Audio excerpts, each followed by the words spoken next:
Good Sunday morning, everybody. Welcome in. Did everybody lose that hour of sleep?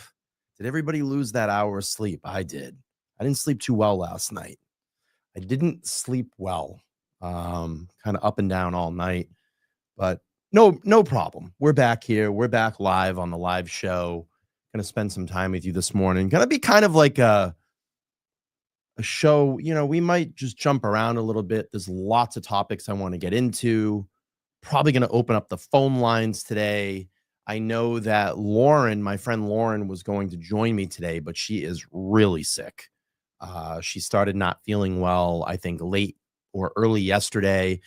Went out with some friends last night. She got home. She said she felt pretty terrible and texted me at about 7:45 this morning and said, I am in bed. I don't feel like getting out of bed. I'm sick. And understand, like we'll have her back. We'll do the Google show. We'll do the Jennifer McCabe Google show at some point here. But I don't wish Lauren some well wishes this morning on this Sunday. Health is more important. We're all going through it. We've all been really sick. I got really, really sick at the beginning of the year, and I missed almost 3 weeks of work. I exhausted all my sick time at the beginning of the year. Such a pain in the ass. Now the only way they can build that back is, getting in and just keep building up my vacation time again. But it sucks. Everybody got really sick this time of year. And I think it's looking like we're going to have an early spring, which is great because I love early spring. I hate the winter. I hate the New England winters, which they haven't actually been bad the last couple of years, but I just don't like the cold. Now that I'm getting older, I'm just like, fuck the cold. But we have a lot to get into today. On the ride over here, I was thinking about, I think, life in general, how we all come into certain situations and what our purpose is in life. And I think that, I've been discovering that finally in my life over the last, I'd say 2.5 years of really plugging away at this channel, being out in the public, getting to meet all of you, doing what I do here on this platform. For me, I've really been able to kind of open myself back up again for, 20 years. After my days of playing in a band and really settling down and working and just kind of keeping my head. And I worked for I still work for a corporate company, but I worked for a corporate company for 16 years and gave my life to that company. And everything about that company was always first. I put family stuff aside for work. I put vacations aside for work. I just worked, not twerked, but worked. But, I do a little twerking every once in a while too. But no, I mean, the bigger point in this is that, learning to discover who you are and rediscovering who you are. And I think I've had the ability to do that. I've been a lot more open, where in the past I've been, I think, a little bit more closed-minded. And, this situation that I've been put in here, by the powers that be of the universe, if that's God or faith or just the situation of fate. And I believe strongly in fate. I believe that all things in life do happen for a reason. And we're all here in this moment in time for a specific reason: to better ourselves, to share information, to make new friends, to spawn new relationships, to open our hearts. I've had the ability to do that. And I think I'm finding my sole purpose in life, and that is to help people. And that's why I enjoy being here on this platform. That's why I enjoy being here with all of you. Whatever situation, whatever case, whatever thing that we dig into, it's to help. And that's always in only the sole thing that I really want to make sure that we do here. And that's my message. And that's what the LTL platform is about. I've been put in touch with some really, really great people over the last couple of years. I've got to meet so many new friends and so many supporters, and I've had relationships out of this. And it's just been crazy to look back and reflect, and I hope that this has all affected your life in some way. Maybe it's made you a better person. Maybe it's made you open your heart a little bit more. Maybe you've had struggles with depression or anxiety, or you've had a new relationship. Your life has changed. And we certainly know that the lives that we talk about here on this channel, Karen Reed, Trooper Enrique Delgado-Garcia, Turtleboy, all their lives have changed. Unfortunately, we have one that we talk about on this channel that is no longer here, Enrique Delgado-Garcia, and there's still no justice in his case. It's coming on past 5 months now. And I feel like I could be doing more, and I have to do more, and I will do more. And I hope that you all will too. Pick up a sign, go to a standout, go to the court hearings, whatever you can do. Share these videos on your platform. Support the other creators that create this content. That's why we're here. Just crazy to sit back and reflect and think about that. And then you have those silent people, the silent people that I don't think I would say, like, I don't, I was surprised. And, I want to talk about two creators that said some really nice things about me yesterday. And I'm not trying to toot my own horn. I'm just calling them out and saying thanks. We had Aunt Deb had a show yesterday or the day before with Mike from the Young Jurks. And I have to say that, two great creators. Aunt Deb, hilarious. Mike Jurks, down to the gritty, and has phenomenal guests on his show, and had that whole run with Betero, and it looks like that's going to happen again because Betero was out in Karen Reed's defense, and that's fine. I mean, we love having him online. We love having him talk and giving his insight into the Karen Reed case and help us navigate that road. I'm not an expert. I'm not a fucking attorney. I'm just I'm an idiot with a microphone and a camera. And these are people that I admire, people that I strive for, that I want to be, and in a sense of, their professionalism and their insight and their intellect. And it pushes me harder to make better content here, to have people like that on these platforms. I look at, Mike and my relationship of what it's evolved into from where it started. And I think that, we got off to a rough patch. We got off to a really rough patch, and we've had some similar, some situations that we've been in, and we have the ability to sit down and talk and get to know each other. And it's amazing when you can sit with someone face to face and go through that conversation, that you realize you have so much more in common with people, and you start to build that general respect. And I'm glad that him and I have been able to clear the air. He's a huge asset on this platform. He's a huge asset in the Karen Reed movement. What he does on that channel is phenomenal. And I'm really happy that we've gotten to iron out all of our differences. We've come together, we've done shows, and they've been great. And I've had, Mark Mazza Media is such a great friend of mine, and comes down to the studio and he hangs out and has a blast when we're here, and we'll go out and have a bite and talk about everything. That's what you need to do. That's what you need to do here. Embrace your neighbors. Embrace the new friends that are in your life. Go out and have a pizza, have dive bar pizza night, and support Karen Reed and Turtleboy and all the other cases that we do here. This is what this is about. It's about a community. It's pretty fresh. And it's a pretty dope thing that goes on. And again, I've met some really nice people through all of this. And we've seen the worst in people too. But I truly believe, and what is the saying, that sunlight is the best disinfectant. We've heard that a bunch of times. We've heard that a bunch of times. And I know who I am, and I know who I'm turning into, and I know I'm starting to learn now my purpose here on this planet.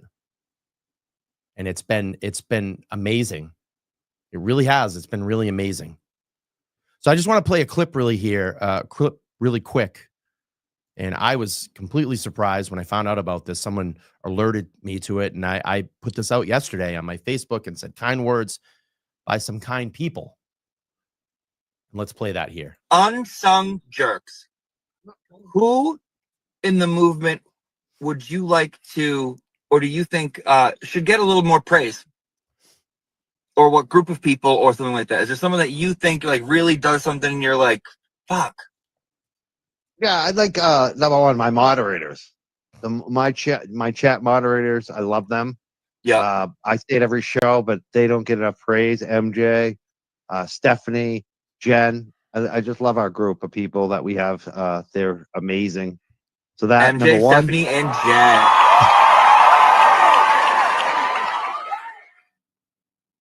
She loves you. Sarah and Shakahara. Oh my god, I almost forgot her. She's amazing. I love her. Like, that is your mod. Yeah. I think she won something from me one time. She's awesome.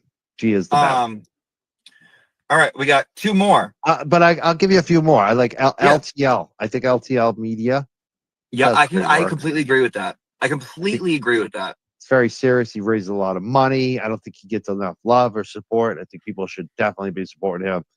But I think you get a lot of love. I think people do love you. I think you deserve every bit of love too that you get. So yeah. I mean, LTL, every stream he's raising money. Every stream he's doing the math for it. Every stream he's posting what he did. Like, you can't say he's not out there grinding. You know what I mean? Yeah, and he's on point. He's serious. He's not, you know what I mean? Like, I feel some people aren't serious. I don't like to throw shade at anyone. I'm not going to throw shade at anyone, point at anyone. Oh, you don't, Mike? We all know. You don't? Some people you don't? Actually, no, that's not the truth, Ellen. You were invited. Yes, maybe once in a while. You maybe do. There's been like one time and people held it against me. But I was right, I think, anyways. But whatever. But I think the big thing is like he is very serious about it. Like he is. That's the thing. I like serious people on this stuff because it's like the family of Enrique obviously trust him enough, So he's passionate. And I know he takes it seriously. Like when he's passionate. repping that family, it affects him. Like it hits him in the heart. So I think he deserves a lot of credit. He's sensitive. Yeah, he is. He is. He's sensitive. You could tell his emotions are definitely in it. Like, and he feels it. Yeah. Again, real. He's real. That's what I like about him too. He's a real person. It's like what you see is what you get. He's not trying to like do any like weird moves. I feel like. Exactly. That was really nice and unsolicited. And again, it's nice to have that sense of community. It's nice to I don't talk to Aunt Bev that much, but it's nice that is noticed, and I notice what he does, and the comedy kind of brings in that comedy. I had the ability to be at that dinner. We did that, his stand-up skit for, I was like 10 minutes, 15 minutes or something. And it's hilarious. Sometimes we need to laugh a little bit considering all the awful things that we see and we talk about, and to bring a little comedy every once in a while in a very humane way in this is good. And much props to Mike and listen, I know you're all subscribed here to his channel. Does great content over there, and again, it's very nice to been able to work things out and come to a friendship. We have a friendship now, which is really good, and he's a voice that needs to be out here in this movement for sure. So look, we'll move into some things here. I'm going to jump around a little bit today, possibly going to open up the phones. Again, Lauren is very, very sick. That's why she's not here this morning, but I appreciate you jumping in here with me. If you want your question, or if you want to make a quote, you can hit the super chat button there. We'll highlight it, bring it up for you. can also click on the link at the top there and donate directly to me and knock out the 30% that YouTube likes to take from us creators. It's pretty sad. Multi-billion dollar platform, and they want to take so much from us. It's pretty crazy.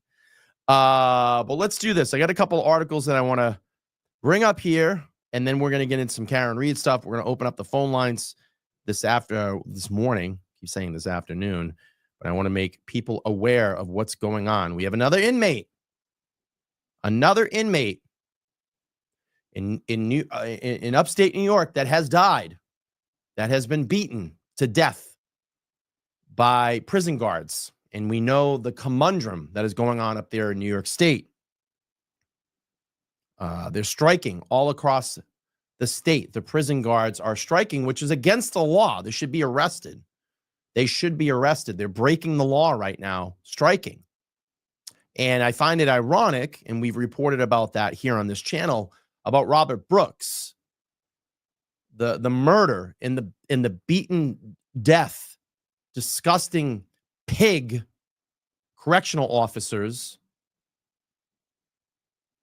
9 in total right now. There may be other charges for others that beat him on live body cam footage. And thank God that 4 of those cameras turned on. These fuckers didn't turn their cameras on. They didn't activate them, but 4 of them tripped and they turned on and recorded the vicious murder of Robert Brooks. And I find it ironic that the week that these correctional officers get arraigned, their fellow brothers start to strike, and they say, oh, no, it's about the conditions in the prison and working overtime and our benefits. And if you want more close footage on that, I encourage you all to go over and watch Sean at Long Island Audit, because he's up in upstate New York. He's up in the state of New York, and he's been documenting a lot of this, going out to the strike standouts and questioning, aren't you breaking the law? But here we are again.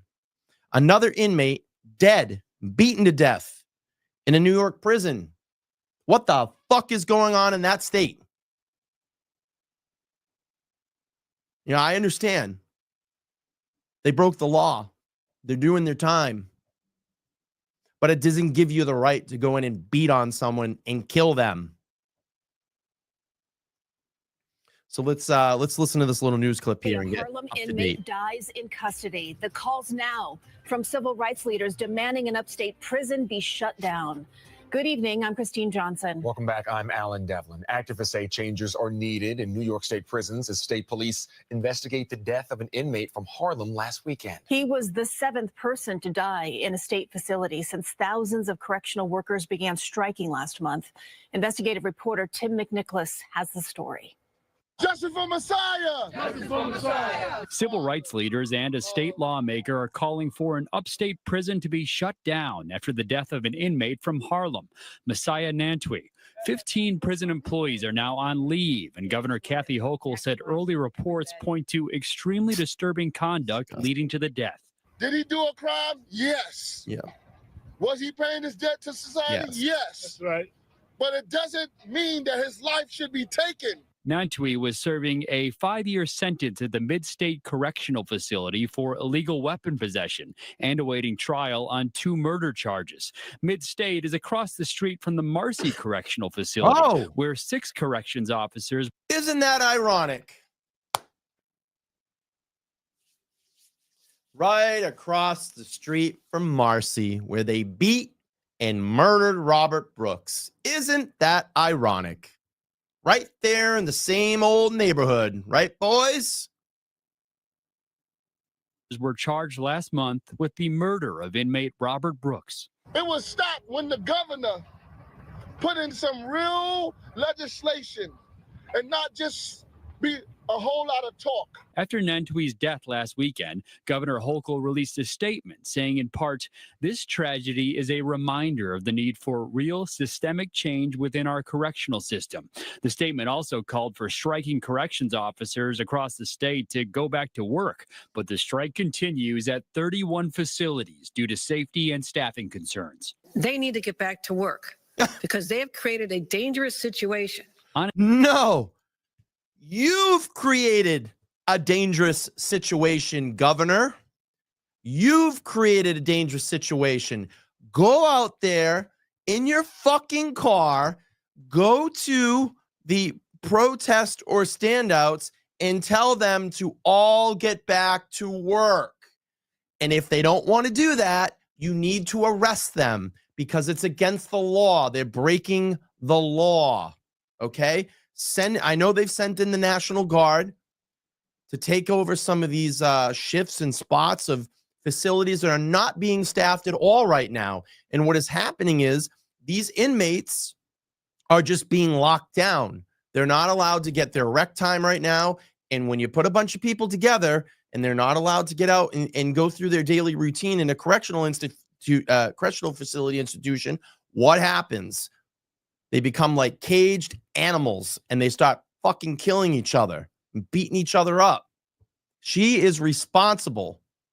Hochul's responsible. She's created this mess. And she defunded prisons up there in New York State. That's why we're in this mess. Onondaga County District Attorney William Fitzpatrick will investigate Nantui's death after Attorney General Letitia James recused herself this week. Her office stated in a court filing that there is probable cause to believe that 9 corrections officers committed crimes related to the death. Well, they did. But James's office is already representing 5 of them in unrelated lawsuits.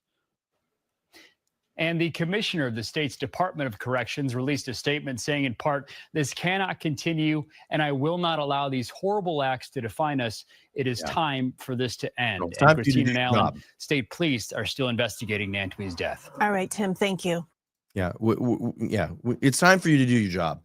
Let me just go back up here really quick. Sean just released a new 22-minute video. I'm late because of Sean. I've been following him from day one. Yeah, I'm going to check that out, JD. You know, I've been trying to reach out to Sean and get him on the show. I know he's super busy. He travels a lot. He's got a big channel. But if anybody can start going in there and tagging his comments, hey, you know, go check out LTL.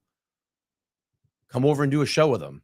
I'd love to get his insight and his intellect on what's going on up there in New York State. Let's hear more about it. I mean, he's the one that's got his ear to the grindstone up there.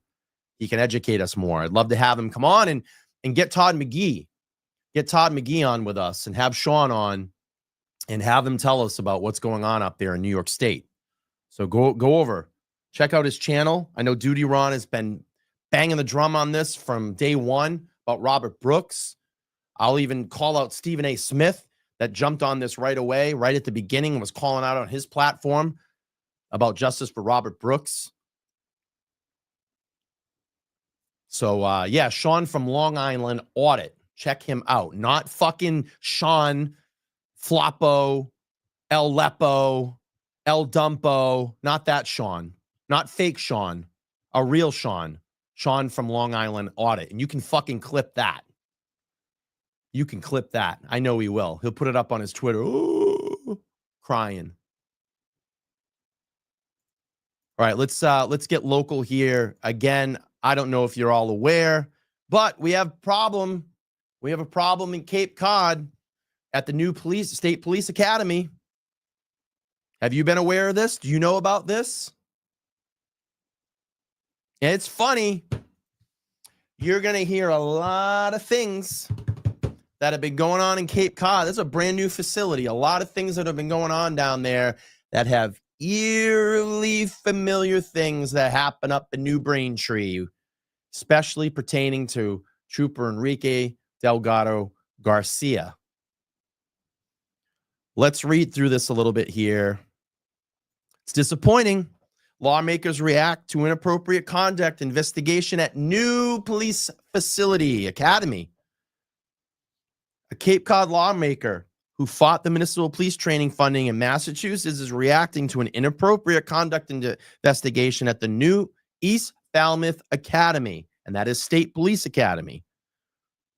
Boston 25 broke the news earlier this week about a probe focusing on the facility that opened in January. East Falmouth Director Christopher Dunlin and the former Franklin County Sheriff and Academy Coordinator Edward Dunn, the former Falmouth Police Chief, have been suspended. All staff instructions have been, quote, temporarily removed from their positions, and the police training classes are now being taught by instructors from the 6 academies across the state. And that's pretty scary because there's probably some people from New Braintree down there training these cadets. It's disappointing to hear reports of inappropriate hazing behavior at the newly minted academy. Gee, where have we heard hazing? Where have we heard hazing at academies before? John Baptiste came out and spoke about the hazing that he received in New Braintree while I was there with Trooper Enrique Delgado-Garcia. We even heard from Delgado-Garcia himself. We even heard from himself, quoted to his family. Was that, what did he say? A hellish hazing environment? Interesting. Enrique Delgado-Garcia was not killed during a boxing training exercise.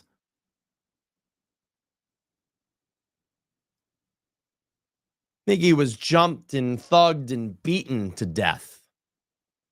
They wanted to look like a boxing training exercise, but we certainly know what went on in that academy.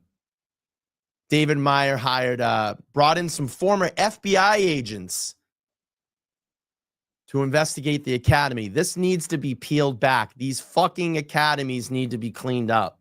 Colonel Noble is doing shit at his job right now. You're 0 for 2, sir. You're 0 for 2. Because the length of the investigation into Trooper Enrique Delgado-Garcia's death, almost over 5 months, close to 180 days.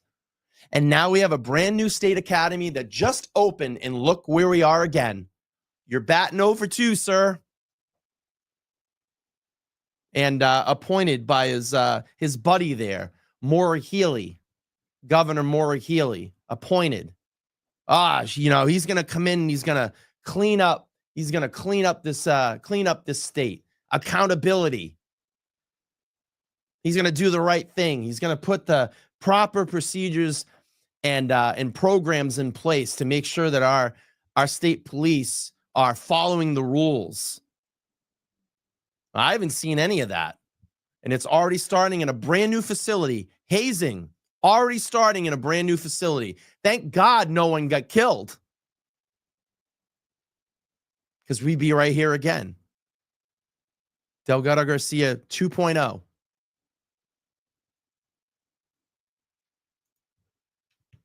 So it goes on. It's disappointing to hear reports of inappropriate hazing behavior at this newly minted academy, said Cape Cod Islander Senator Julian, I think it's Sire. This municipal training effort is too important, and I'm glad it's being addressed swiftly. Well, I mean, if we could have done that in New Braintree, Delgado-Garcia would have been alive. Would have been probably a state trooper right now driving by my studio out there on Route 1. Serving the community. Senator says is hopeful that the years of the efforts to open the facility won't be overshadowed by the allegations involving the first class of recruits at the Cape site less than 2 months into their training. This is where you are. I'm grateful to Healy Driscoll's administration for noticing the issue here with inappropriate behavior, he said. Hopefully, we can correct the course. The funding is later paid by the police training site and the academy to open the Cape. There's no training in the vicinity. People had to go to police academies far off the Cape. That's a real burden for someone who's trying to get trained for a new challenging role. There's been an elevated focus on police training in the Commonwealth since the death of Trooper Enrique Delgado-Garcia during a training exercise last year. Let's just get that out of our mind. It wasn't a training exercise. It was a beatdown. Okay? It's becoming very clear of what happened to Delgado-Garcia. I wish the mainstream media would stop fucking lying about this. Training exercise. Not training exercise. Guy was beat down and murdered. Broken ribs, broken nose, broken ankle, brain injury. Does that sound like a training exercise to you?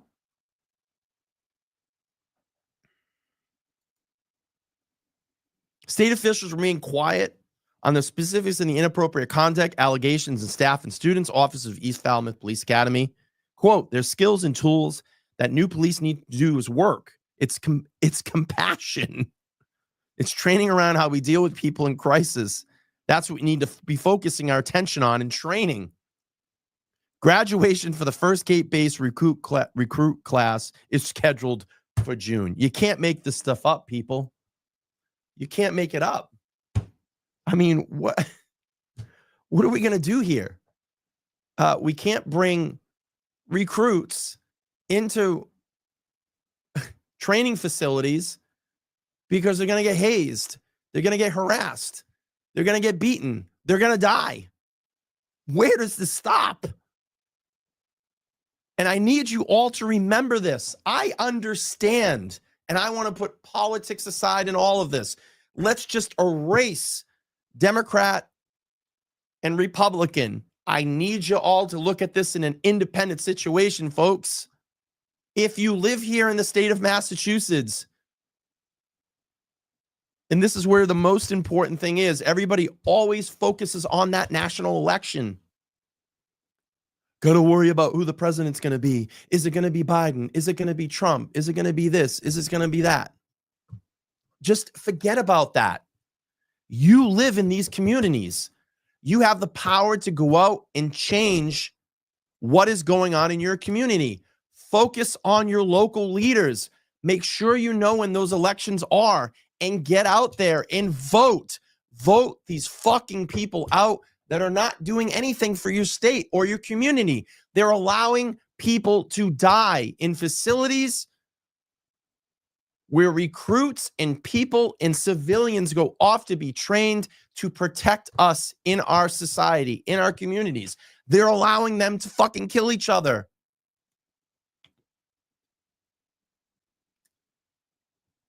You've got to get out and vote. It's very important. Vote Healy out. Vote these other jokers in your community out. If they're not working for you, you work for them. We don't pull the lever anymore, but go fill your bubble and look into the people that you're actually voting for. You're seeing a big movement that's trying to institute change in Canton, Massachusetts, to get those fucking scumbags off the board. Change that community. Have transparency, oversight, rules, regulations, not fucking copland anymore. And that leads us all into what? What has happened here with Karen Reed, pin it on the girl? We've lost an officer, John O'Keefe, beaten at 34 Fairview. We have a good recruit that went into a state police facility to go out and serve the community, a victim advocate for almost 3 years. That would have made a change in our society from everything that I've heard about him. Just such a good person, fucking dead at the academy. Killed. Sandra Birchmore, a cover-up. Thank God for the second autopsy. Farwell would probably still be walking around right now laughing his fucking ass off. But you have the power to change this. And I understand there is corruption. There is major corruption here in the state of Massachusetts. And it just, I sit beside myself every single day because over 250 years ago, we had some wise old, I'm going to just say men, and not, not that I'm, discounting women, because I'm sure they were in the movement, but some wise old men that said, fuck the British, fuck the king, fuck taxation, fought back against tyranny in the middle of the night, ran up on the boats and fucking dumped all the tea in the harbor. We pushed back against corruption and we've become a corrupt state. And you are the only ones to blame because you keep voting the same fucking people in over and over and over and over again. Look what's going on in Boston with Woo. The crime rate spiking. And they don't care. They don't care about you. They don't care to fix any of this. All it is this. Money, money, money, money, money, money, money. That's all it is. Money and power. And what do we know about the Karen Reed case? What did Karen say? This is about power. And it is. It's about power. It is about power. Just going to recognize this real quick. I can't sit and have this anymore in my state. I'm tired of turning on my channel and going live and having to report a death or someone being framed or a police officer that's killed by the hands of people that think they can just run their town and it's a fucking cop town. Colleen, thank you so much for the $5 on Buy Me a Coffee. Wow, we have a lot to go through today. Yesterday, we had an amazing fundraiser here for one Turtleboy, Aiden Carney. We got the final total, which is strange because I was looking at it. After I thought it was 36-37, but we forgot to include my $100 at the end that I kicked into the defense fund. And it actually became 37-37. It's very strange. A lot of, superstitious things that 37 or 37 are good luck numbers. Kind of out there in the whole superstition thing. I thought that was kind of neat. But we raised over $3,700 yesterday for Aiden Carney's defense fund. I encourage everybody to continue to donate to his legal fund. We're getting him very close to that $200,000 mark. And obviously, Karen needs our donations as well, too, if you can do that and help. I want to talk about Ronnie the Juror kind of making the rounds. And I want to commend Turtleboy for actually getting the first confirmed interview with him. And, we're seeing him kind of make the rounds and all of this now. She has every right to do, but I want to catch up here on the old Canton Confidential. And we'll see what he has to say. Attention of people from New England and beyond. And tonight we are hearing from a juror from Reed's first trial. And we should note that this is the first on-camera TV interview that any member of the jury has done. And he spoke with our Eli Rosenberg in a story that you will only see again right here on NBC 10 Boston.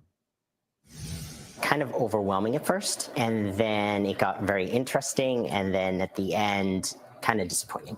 You had this front row seat. What do people not understand? It's difficult for some of the public to understand why we arrived somehow to our conclusion, but it was totally based on the evidence that was provided to us and that we could actually consider.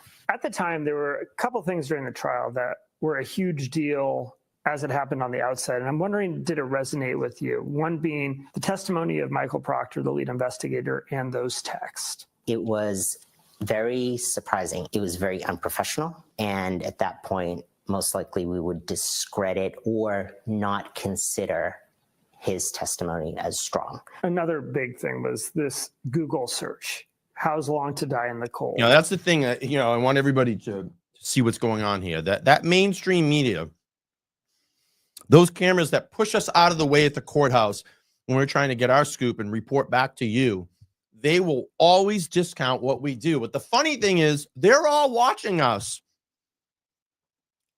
They're all subscribed to the same accounts on Twitter. They're looking at Olivia Lambo. They're looking at Video Jesus. They're watching Aiden. How the hell do you think they got this interview? He opened the gateway. He was the first official to talk to Ronnie once off camera and then had him back for a 3-hour live. I love this shit. They lie. Lie. They want to say, we got the first exclusive scoop. That's bullshit. That's complete bullshit.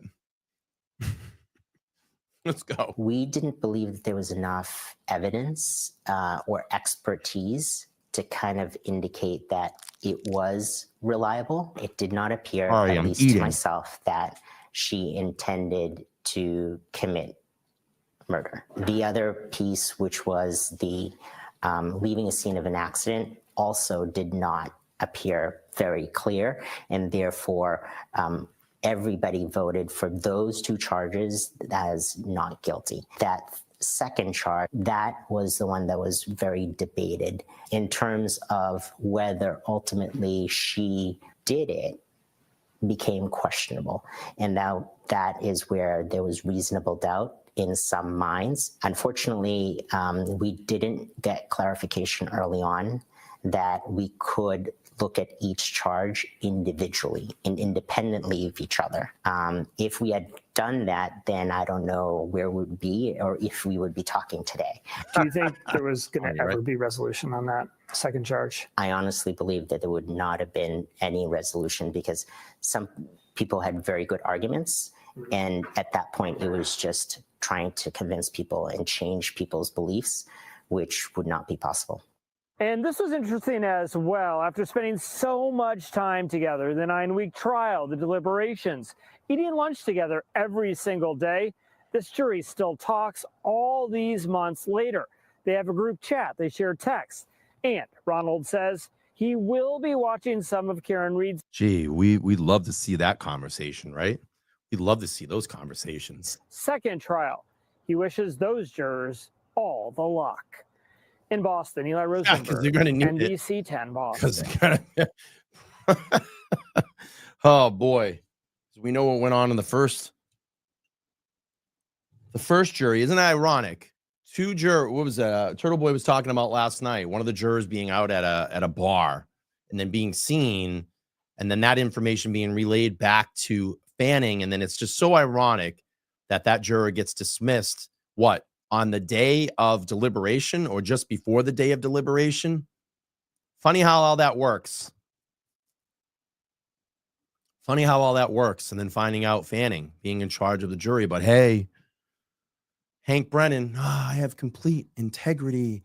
That Fanning is the most integral police officer. He would do this with transparency. Well, I don't know about that. All right, let's do this. I'm gonna watch a little fiery AJ here from today's hearing, on Wednesday's hearing, and then maybe in a few minutes we'll open up the phone lines and we'll take some calls. I haven't taken calls on the show in a long time, so we're gonna attempt it. But let's watch a little fiery AJ here from the other day, and then we'll open up the phone lines a little bit. If I open the phone lines, would any of you call in? That's the question. Let me know here in the chat. I'd love to hear from you. I haven't heard from my subscribers before. I haven't done calls in like 3 years. So maybe we'll do that. All right, let's play a little bit of this. I want to watch fiery AJ. If the court recalls the discussion at sidebar, we were told for the very first time, Your Honor, about this issue concerning the juror and concerning the individual who reported information suggesting that there was some sort of misconduct at sidebar by the court with no additional information. No, I didn't tell you about the role. I didn't know who it was. I'm getting to that because that was the next conversation that we had. When we were told on the day of closing argument to approach sidebar, the court indicated through multi-level hearsay, we'll all agree that it was some sort of multi-level hearsay suggestion that there was some sort of misconduct by the jurors or by a specific juror. We pressed the issue at sidebar and asked who the source was. At that time, for the first time, we were told the name Lieutenant Fanning. We obviously You were not, just so we're clear, you were not told that by me. No, we're always cutting AJ off, always dismissing his, disrupting his rhythm. Always. We got Crosby, the fucking dog trainer, the behavioral expert that's going to be allowed to testify to medical wounds. He's not even a medical doctor and is going to be allowed to testify for the Commonwealth about the wounds, the dog bites on John O'Keefe's arm. He's going to be able to testify because it has no medical credentials. And wasn't it in like Bev's ruling for Dr. Russell? She said something to the effect of, only medical doctors can make a determination on a wound or a dog bite. Didn't she say that in one of her rulings? Wasn't that in one of the documents? But now we're going to let this guy in to testify, a fucking dog trainer, an ex-police officer that has no canine training experience, but knows the behavior of dogs and is going to be able to tell us, yeah, that's what happened. This is what happened to Officer John O'Keefe. Okay. And then we have Gilman, the trusty weatherman, the hard as a rock expert. The ground was hard as a rock. I love this shit. It's fine. I say this. Fucking let them all in. Let them sit on that stand and embarrass themselves. Because I'm going to tell you right now, in the hands of Jackson or Lessie, they're cooked. They're cooked. They're going to get up and go, what medical Mr. Crosby, what medical credentials or what medical training or certifications have you gone through to say that on the record you're a medical professional that can make the determination of these wounds, these dog bites that are on John O'Keefe's arm? Can you tell me that? And he's going to go, I have no medical training. I didn't take a medical course. I'm not a veterinarian. I'm not a dog bite expert. And you got Mr. Weatherman that's going to get up there, Gilman, and they're going to shred him, and they're going to go, okay, where in the, in anywhere in any scientific books or training or you're a meteorologist, but tell me where the term, the scientific term, can you explain where the scientific term is down with a definition, hard as a rock? Cooked, done, cooked. So it's fine. Let these idiots get up on the stand if they want to embarrass themselves. They're going to get shredded in 5 minutes under cross. They're going to get shredded in 5 minutes from this defense team under cross. So bring them on. Bring on all these idiots. I want to see it. It's just going to be comedy gold in the end, like fucking Trooper Paul. I mean, that guy. Oh, the pirouette. I mean, come on. All right, let's watch Fiery AJ here a little bit, and then we'll open up the phone lines. We're told that and I'm getting to that as well. We're told that by Ms. McLaughlin. She's the one that indicated that it was reported. I'm sorry. That's not right. That's not right. We pressed the issue on who was the source. I believe the court then inquired of one of the court officers. Who are in charge of the jury? Your Honor, I'm getting to that. I understand that, but if you'll allow me to make the argument and to indicate what as my declaration says, my good faith belief, based on a reasonable belief, this is how we get there. We were then asked, or the court asked the court officer to join us at sidebar. He then indicated that it was Lieutenant Fanning. Ms. McLaughlin then went on to say, and by the way, he indicated that Lieutenant Fanning had reported this, supposedly gotten it from some unnamed or unidentified person.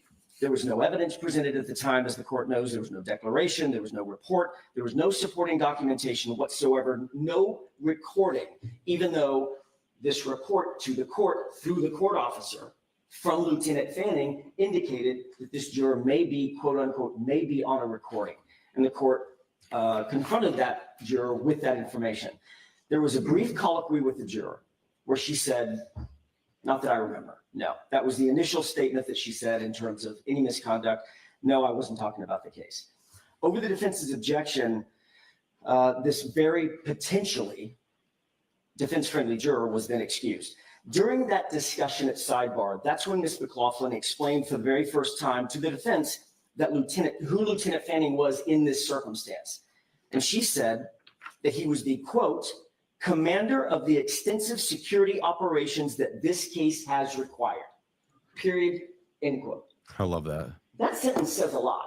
It said a lot to me. It does not say he has access to or control over the jurors. It says that And he I'm has. just going to stop you. I'll let you finish in a minute. Okay. Mr. Yannetti, as a Massachusetts practicing lawyer, knows that the court officers are in charge of the jurors. Go ahead, Mr. Jackson. If there is a commander of the extensive security operations over the entire case, there is, Your Honor, no greater security operation than securing the jurors. That is sacrosanct. It's paramount among the security operations that the court embraces. And we were told, I didn't make it up, Ms. McLaughlin told us. We were told he was the commander, not part of a security operation that was outside the court, not part of a security operation that helped parking cars or making sure that citizens got in and out of the courtroom appropriately. We were told he was the commander of the extensive security operations in this case. It is reasonable to conclude from that statement that Fanning was either directly in charge of the jurors, which the court is now telling me he wasn't. You know, it's like AJ's repeating this over and over and over. Like, you're not getting it, Bev. You're not getting it. So if I have to keep saying it, that he's in charge of the jurors, if I have to keep saying it for you, I will. And this is all on the record.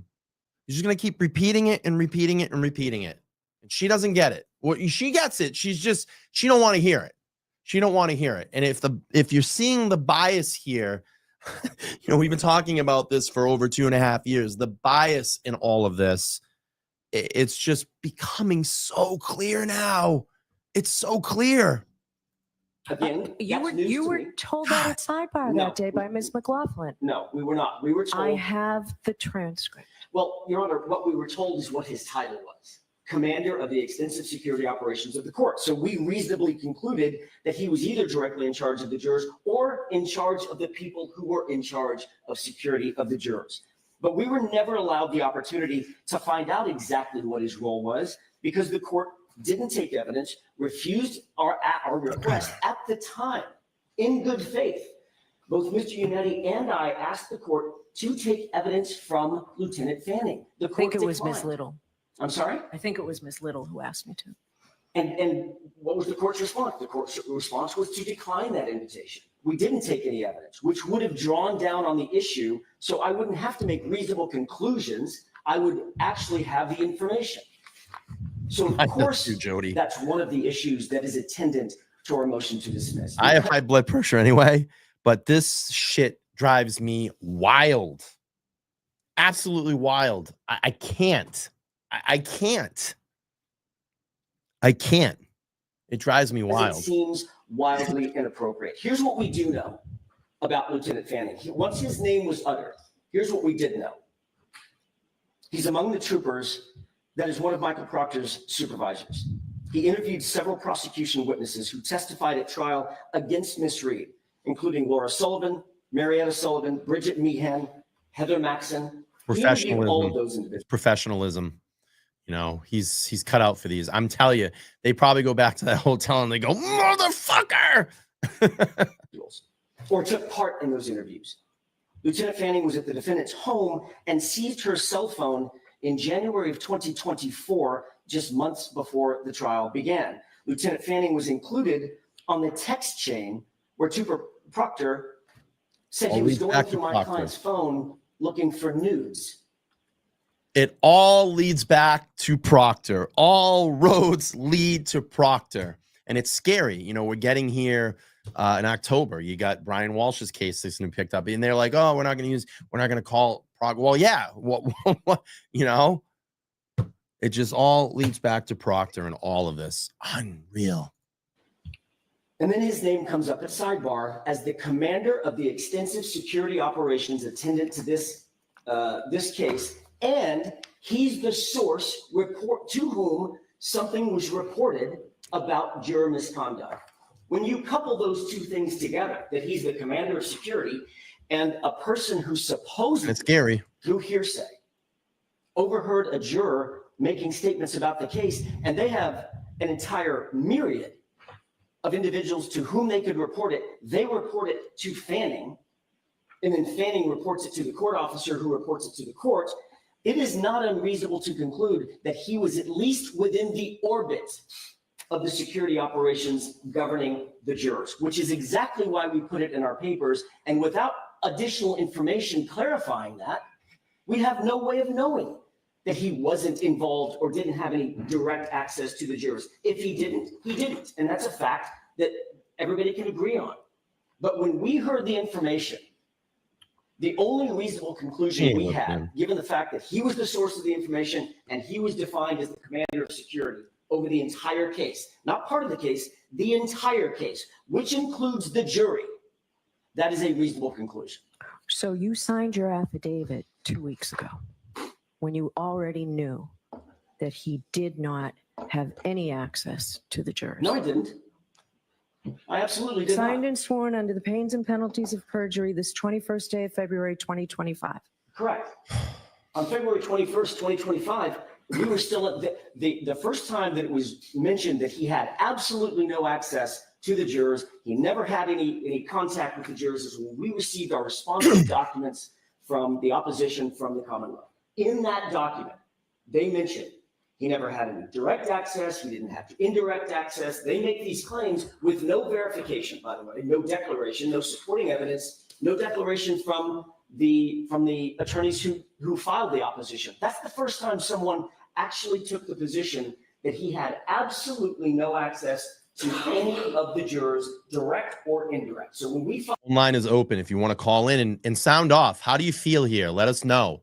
How do you feel about what's going on in this hearing right now? And in anything else that you want to talk about here in the state of Massachusetts, you want to talk about Turtleboy, you want to talk about Trooper Enrique Delgado-Garcia, please call in, let us know. Phone line is open. We're going to keep playing through here until we get a call and we'll pause it and talk. The information that I just told the court is the information we were working from.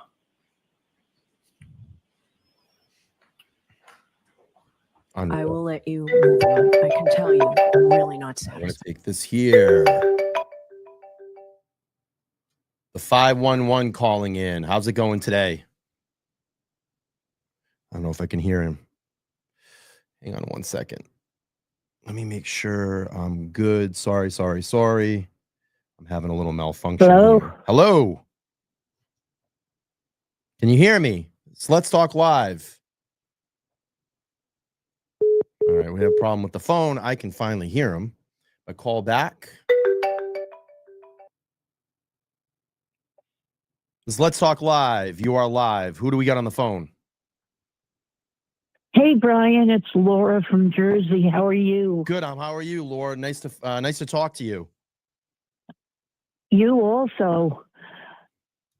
Where do you begin? I mean, it's the craziest thing in the world what's going on here. I can't even sometimes watch some of the creators because it makes me so mad. Yeah, it's rough here. It's rough here in the state of Massachusetts. You know, I mean, it's obvious to what's going on here. The biasness of Bev. You know, we know that Bettero now is not going to be allowed to be on the team because, you know, he's representing Turtleboy and they think that they're going to share information back and forth. I mean, listen, all the documents are out there. We can see everything. And a journalist has every single right to talk to whoever they want to talk to. How upset are you? How upset are you at this? I mean, you live in New Jersey and this is affecting you all the way in New Jersey. Let us know. I'm very upset, and it gets me to the point that I feel so bad for this woman. I mean, how in the state of Massachusetts, Paul Revere's ride, Jesus effing Christ. I mean, come on now. I would expect that maybe from Jersey, yeah. But I mean, it's just one after another, and it's just pounding, and it's just nonsense, and it's just hearsay of what is going on, and she just does not want. I really, truly, and honestly believe that she truly does not like Alan Jackson. I think she has some deep disdain for him, and nothing he says is going to make a difference for her. I agree. And it's sad because how unfair is that to Karen? Yeah. You know what I mean? I really feel in my heart of hearts that at some point, and I'm going to say in the future, 2-3 years in the future here, we are still going to be here. And I believe that this is going to land up in the Supreme Court. I truly, truly do. Because it's precedent setting what is happening here. And people don't really realize it. Oh, you're right. And I think that the Reed case, you know, Reed versus Commonwealth is going to change. It is, let's just even say that it doesn't change anything. It doesn't change any laws, which it should. And you know that I agree with you and you agree with me on this. This should change some laws as to what's going on here in the state of Massachusetts. But I'm going to tell you right now, this case is so powerful, and this case is going to literally change, at least open a lot of eyes. You know, and Karen even said that the other night when I got to go out to a birthday dinner the other night, and we celebrated her 45th. She said, at least, you know, no matter what happens in all of this, you know, no matter what happens in all of this, and she has ultimate trust in her team. She knows that she's going to get through this, but she's changing things as it is right now. She's opening eyes.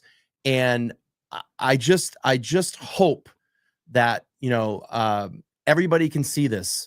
Everybody can see what's going on. And they are, because we're bringing in more people to this. Mainstream media is not reporting this, you know, and thank God for platforms like myself and all the other creators here that cover this, because we are the truth. We're the people on the ground. We're not filtered. We don't have a script. We don't get paid by a corporate company. So when you come here, we're unfiltered. Well, exactly, because mainstream media is only putting out what they want you to hear, because people have to understand mainstream media is at the beck and call of police departments, fire departments, state police, anybody in power. Because if they don't follow their script, they will not get the scoop. And it's all about, like you said before, it comes down to money. That's what it comes down to. You know, it's funny because the first time I heard about this case was on a news clip. Don't know who said it, but there was a 227 text. And I was like, not a text, a Google search. Yep. And I was like, I said to myself, I remember hearing this, that a cop was found on the lawn of a police department, a police officer's house. And I was like, why would the sister-in-law that's in the house be Googling how long to die in cold if something didn't happen in the house? Right. Like, made no sense to me. And since that time, I have followed this case. And it keeps getting deeper. For me personally, this has brought out a side of me that in these 3 years that this has happened, I have become a warrior for 1A amendments. And I'm 66 years old. I'm not some young chick running around. And I was sitting on my porch one day. I'm going to tell you a short story. Absolutely. I was sitting on my porch one day, and across the street from my house is 4 baseball fields of little leaguers. Yeah. Okay, with people from out of town. And one day there was a mother across the street, and I was videotaping, and she walked about 100 feet over to my house and said, "Why are you videotaping my kid?" I said, "You are out in public." I said, "If you don't want your child on film, you need to take your kid home and stay in your house." All right. 2 weeks later, the same woman calls the cops on me and my friend that was sitting on the porch videotaping. Cops come in, 3 cop cars came in, running hot, lights, the whole 9, come up to my porch and say to me, "Well, we got a call that you were harassing the people across the street in the park. We're doing an investigation." I said, "Well, do your investigation." And the cop is talking back and forth to me, and he said to me, "I need your ID." I said, he said to me, "Do you have ID?" I said, "Well, everybody in the world has ID." Yep. He says, "Can I have your ID?" I said, "You're not getting my ID."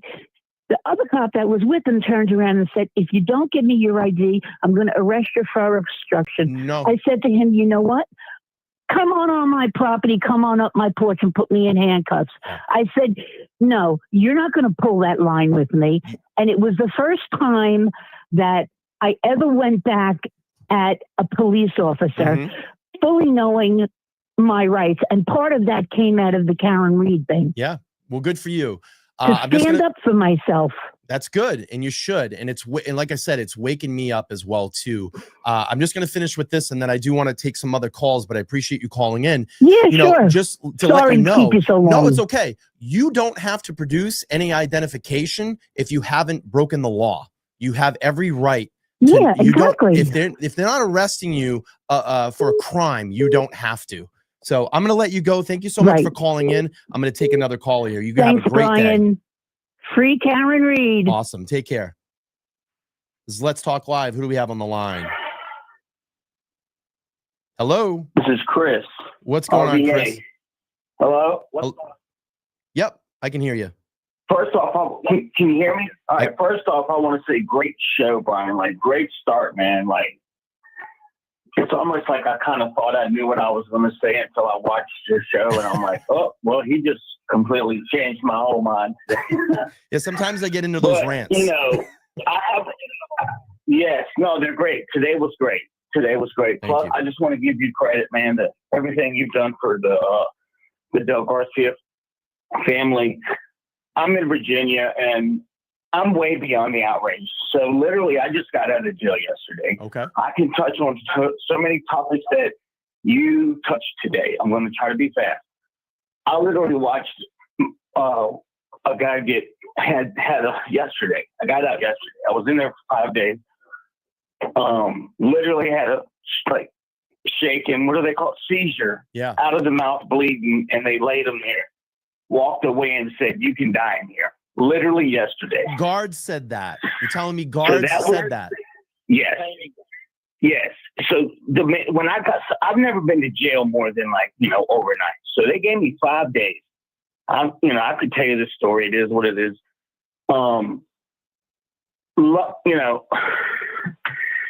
Luckily I got out, but it's scary in there, and people are scared. I told them to their face, I'm scared to death. I'm going to die in here. It's that bad. And this is a correctional it's facility. Just a lot we could go over.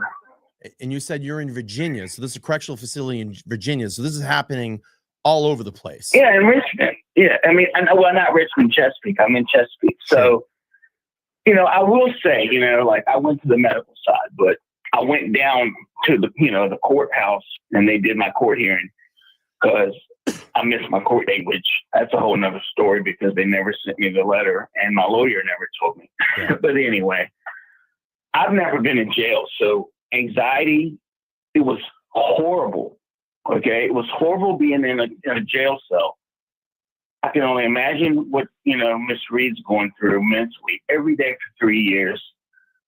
But I just had to call in and tell that little story about the jail thing. Like, I'm not going to tell you about what the cops did to me when they pulled me over illegally and all this other stuff. But yeah. Well, it happened, and it happened yesterday in front of my face. Unreal. And there's a lot more I wanted to say, but I can't because my mind is just in jail yesterday. So I apologize. No, it's okay. But do this. Call back when your mind is straight. We'd love to hear from you again.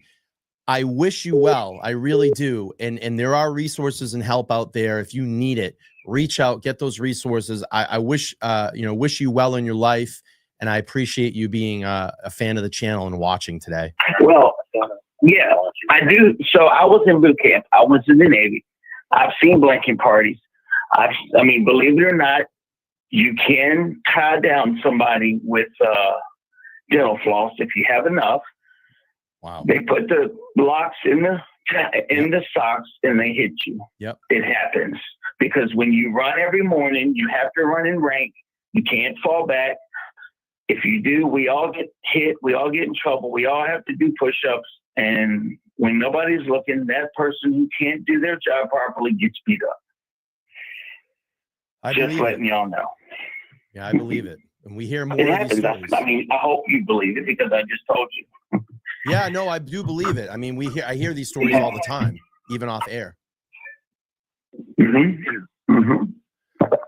But yeah, let me get my mind right, Brian. And I got some more stories for y'all. But free Karen Reed, free Turtleboy, free the people.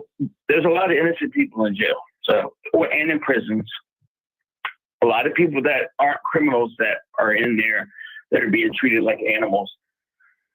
And unfortunately, I didn't even know I was going to jail. So unfortunately, I watched that Mr. Book's video of him dying, and then I went to jail. So I was absolutely petrified.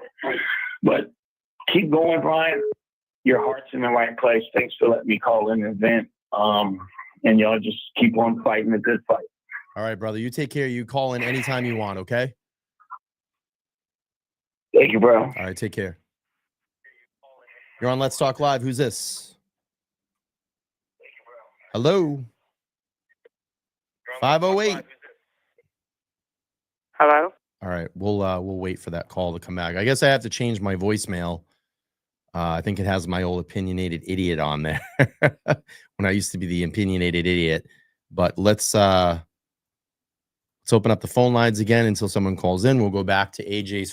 With your answer, Mr. Jackson. All right. Oh. You're on Let's Talk Live. Who's this? Hello? Hello? Hello. You're on Let's Talk Live. Who's this? Brian? Yes, I'm here. Oh, you can hear me. Okay, I gotta turn the phone down because it's off. Sorry. It's Melissa Pert. I think you know who I am. I do. How are you? Good. Well, first off, thanks for everything you do. I don't really like talking like in front of a million people, but so as a supporter and boots on the ground person, like I think we're all just disgusted with everything. Karen's case and all the other cases. My thing is, like, she just continues to deny everything the defense asks and lets Spanky get away with everything. And there's no Brady violations, there's nothing. So, earlier you were saying about voting and all that, but I'm trying to figure out what else can we do? Who can we write? Who can we contact to do something? I don't know. Well, you're certainly not going to get answers here in Massachusetts. I would even look at. Well, that's the problem. Yeah, that is the problem. I mean, we've been to the State House. Like Mara Haley, she's part of the corruption. Like, I've written to. I forget the exact thing. It's in my email. But it's something with the trial clerk. Yeah. Like I've emailed and emailed. Right, the president of the United people States. were saying that. Donald Trump. Because I made a post on the Justice page the other day, and a few people were saying that. There's got to be somebody above Bev to put her in check, so to say. I don't know. I don't understand how all this. I mean, I do understand because it's the corruption, but how can they legally just keep getting away with doing all this? No one's going to put her in check here. It would have been done by now. I mean, let's just come to that determination, Melissa. It's sad. It really is. And this is going to be really the battle and the will of the defense in this, and the supporters, the people on the ground. We can keep biting back. Like I feel helpless. Yeah. You know what I mean? I mean, I could stand outside every day with my signs, but it's like I just feel it makes me so angry. Sure. You know how you get invested when you're in this, and I just want to do more. And it's I mean, I cry over this case. I get mad over it's a lot of emotions. You know what I mean? But and then we got this new stupid charge on Aiden, which they're trying to they could possibly revoke his bail, which is shit. Yeah. And I don't know. And then you got the the media, the fake media, putting out all the bogus crap that nobody knows really what's going on. The public doesn't know what's really going on because they don't say what's really going on. Right. I don't know. I'm just very frustrated, and I just want to trying to figure out what else we can do. I don't know. Well, it's people like you that make the difference, you know, and I always say, just continue to support Aiden, Karen, you know, all these other cases that we cover in any way possible you can. You're doing the right thing. You're standing out. You're educating people. I know it's tough because we don't have the right answer of like, who do we go to? You're not going to go to the governor. She's not going to do anything. You know that. No, no. So you're not going to go to the I've governor. written her You know, too. I would say start researching and writing someone in the White House. Maybe we can get this all the way up to the White House. I mean, we've already had our first standout out there. My friend Lauren DC did the standout out there, and she's planning on doing another one. But you know, continue. I think Esty was in there too.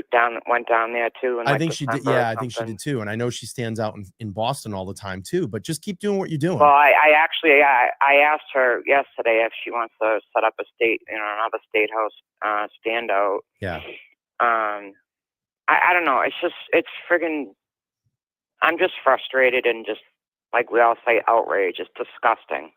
I feel like everything that's getting put out to the world and, you know, by the fake media and what Brennan's, you know, all his lies he's been doing, it's just like, it's gonna like tamper the next jury people to like have influences. Yeah. You know what I mean? Like, I don't like talking publicly like this. I'm just frustrated and I don't know. It's all by design. You know that. This is all by design. Yeah. And I just say this, and I just saw this in the chat, and it's okay. If you need to take a day away from it, you should, because obviously it's affecting your mental health. And the first person, the most important person right now, is yourself. You got to take care of yourself before you can take care of others. Yeah, no, I have a few times I've had to step away for like a week or so because it gets too much. But it's just the anger makes you just want to fight even harder. I know. You know? I know all about it, and we will continue to do that. But I appreciate you calling in. Anybody else that's listening, I had a post on there. There's a ton of comments. If anybody has any ideas on getting anything else we can do, just comment on it. I don't know. Yeah. Well, thank you for calling in. And keep fighting for everybody else, because I support all of them too. Absolutely. And again, thanks for calling in, and I'm sure I'll see you soon. Yes. All right, Brian. Thank you. Take care. Bye-bye. All right. We're going to do a little bit more here. I want to hear AJ. Well, put it this way. Let's say it this way. Call in. So now that you know, you can call the he had show. Absolutely no access. 339-364-8881 to the jury. What's the nature of the conflict? How is your client's right to a fair trial jeopardized? Is there that evidence you know it's not true? Is there evidence? My question to the court is there evidence that he had absolutely no access, either direct or indirect, with any of the jurors? I don't know that to be true. I mean, I take the court at its word, obviously, clearly. So we will move on from that, Mr. Jackson. We'll move on from that. So well, the court is asking what is our evidence of. All right, we're going to take this call.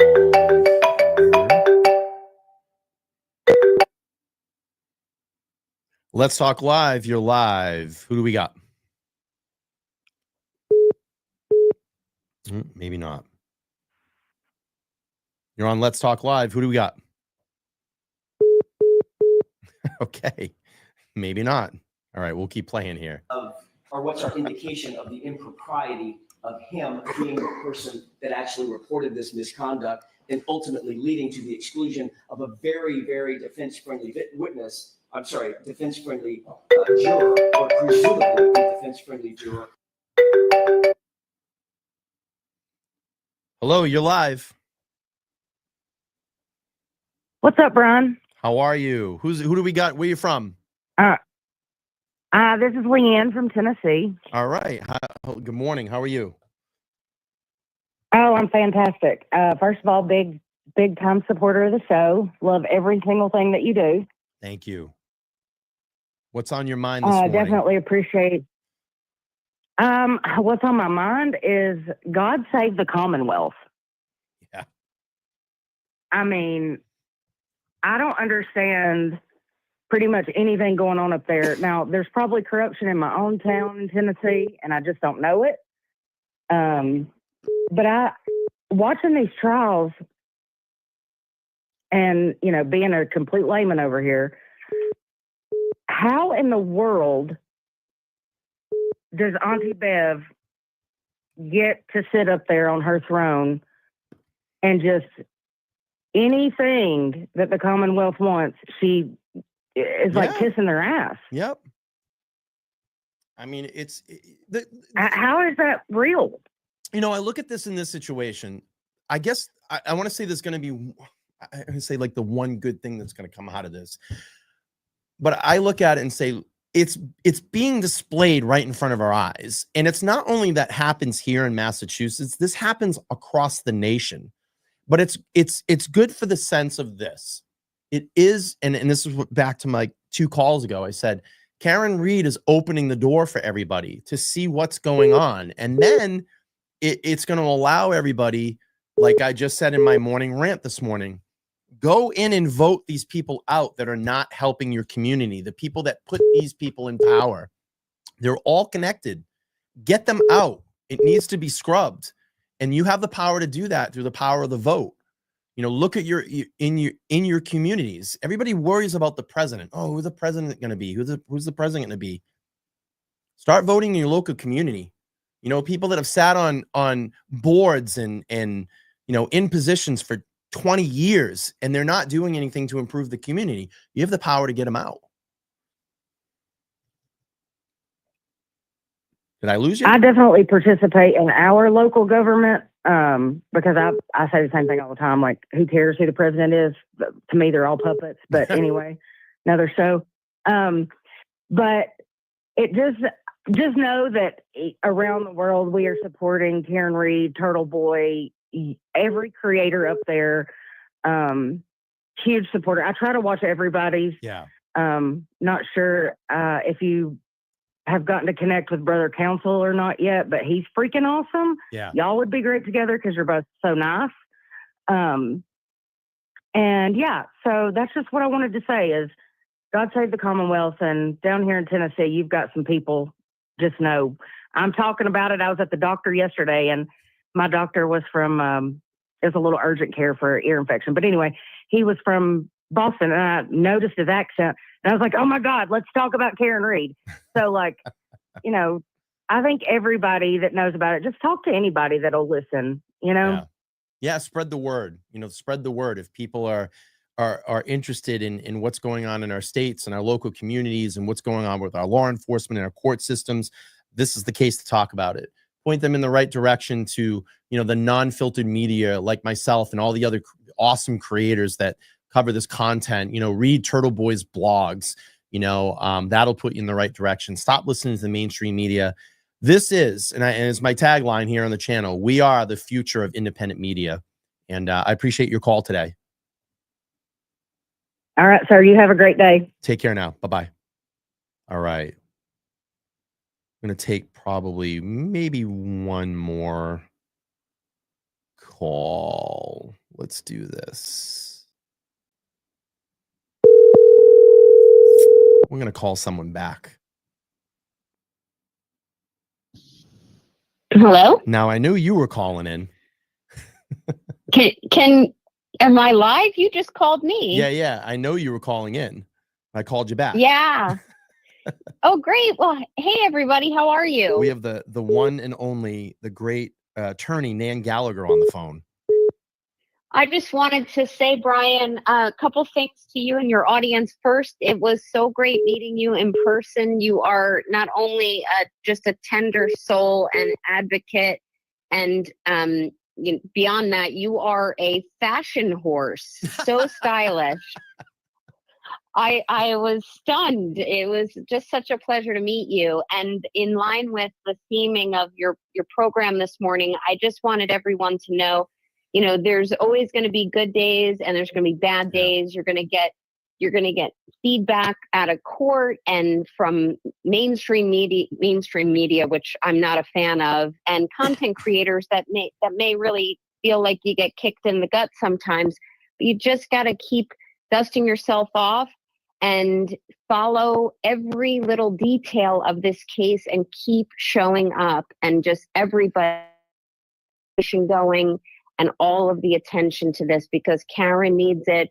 I know Aiden needs it. Your government needs it up there. And it's the only way, even with Enrique's case and the Birchmore case, it's the only way that you will all be able to keep governmental excess and judicial overreach really accountable. So thanks for having me on this morning. I appreciate your time. Yeah, of course. And let me just ask you a question, Nan, and maybe you can answer this from your expertise, your experience, you know, through the court system and learning the law and really seeing, you know, I don't know if this is a first time phenomenon for you, but do you think that for what we're doing up here in Massachusetts, you know, the standouts, the protests, the platforms that we've created through this movement, do you think this ever gets noticed with any of the state officials? I know that they probably won't comment on it, but do you think that, you know, the right officials,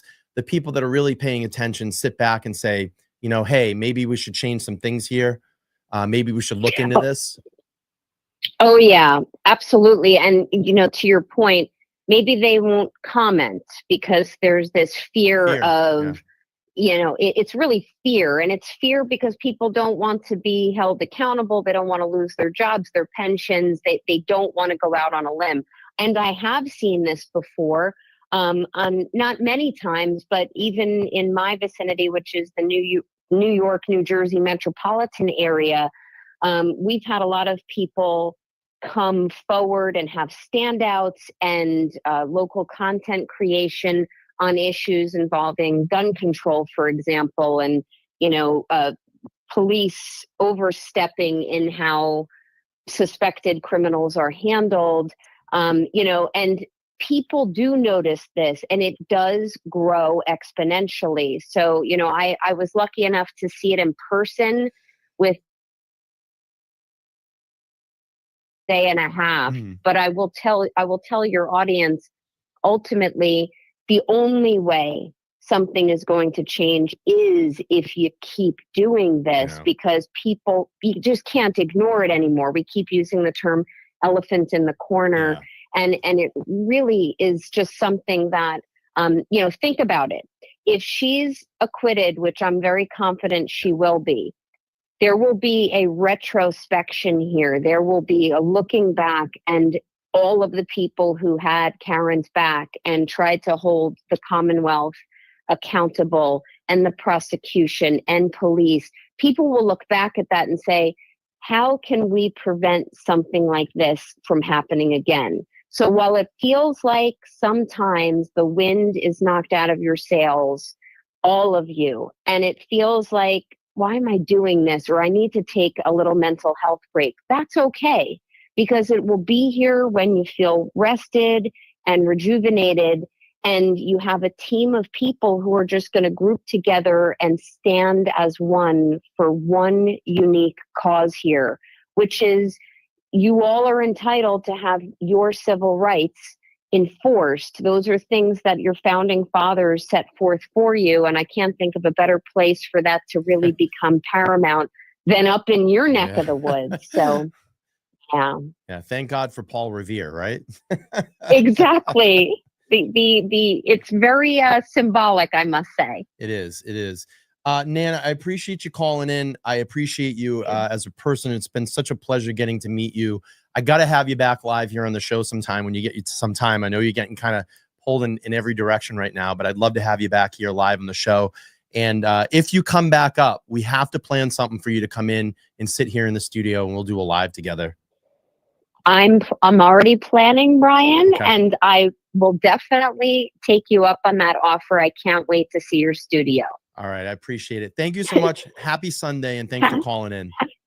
You too. Bye, everyone. All right, take care. Take care. All right. Let me just read this super chat, and I am going to end. I do have some plans. I want to go out and meet with a special someone today. So I'm going to make that happen. But Melissa, thank you so much for calling in. Thank you so much for your super chat as well. The $20. Let's see. I just want to do something really quick before There we go. Thank you so much for the $20. She said, thank you for everyone, everything that you do, Brian. Free Karen Reed, justice for John O'Keefe, justice for Sandra, Enrique, Just en Route, and everyone else affected by the disgusting, corrupt state. You couldn't have said it better. I mean, you couldn't have said it better. And I appreciate you. Appreciate you being a fan of the channel, helping support the channel, being a Go Squad member, and being, here on these lives and being out there, boots on the ground, because we need more people like you to keep the heart in all of this and standing out.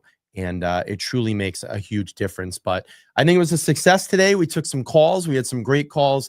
I'd love to do this more with all of you now that we got the equipment all kind of worked out, and we'll start taking some more calls here because this is what the show is. It's Let's Talk Live. It's LTL, and that's what I want to do. I want to talk with a live audience, and that was kind of my point of doing this. It just took me forever to get all my equipment hooked back up today. But Piney Woods, thank you so much for being a member for a month.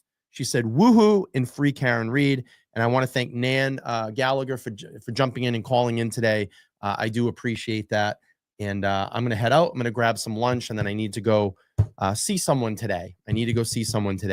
So we're going to make that happen. And thank you all for being here on this Sunday morning. If you're watching, I hope you feel better. We'll get you back on the show pretty soon. Get some rest, and we'll make it happen again some other time. All right, everybody, I'm going to head out. I'll be back tomorrow night at 7 p.m. I'm going to have Lauren Vellucci. I think that's how I said her last name. I probably just butchered it, and she's going to kill me. Vellucci. I'm sorry. Lauren Vellucci is a private investigator, and she'll be joining me tomorrow night at 7 p.m. to give us her insights from a private investigator's perspective on how, if she was hired by Karen Reed's team, how would she investigate this case? She's been featured all over Court TV, and I'm very excited to have her here on the show. So tomorrow night at 7 p.m., join me here for Let's Talk Live. Maybe we'll take some live calls. That'll be great. And you can all ask some questions of a private investigator. All right, everybody, I'm going to head out. Thank you so much for supporting me this morning. I can't wait to see you all again. And please stand out if you can today and Free Karen Reed. I'll talk to you all soon. Bye-bye.